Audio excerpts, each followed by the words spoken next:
ఓ ధనుంజయ, నీ రథం అగ్నిదేవుని వరం కాపాడుతున్నది. జెండాపై కపిరాజు,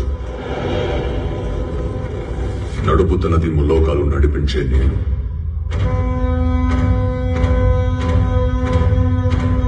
ఆయన 2 అడుగులు వెనక్కి తోసాడంటే ఆలోచించు అర్జున. తను సామాన్య యోధుడు కాదు. తన కళ్ళల్లో సూర్యుడి తేజస్సు,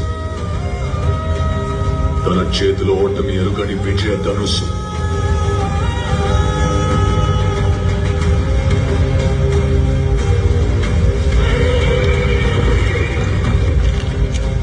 తన పేరు చరిత్ర మర్చిపోదు. సూర్యపుత్ర వైకర్ణ కర్ణ.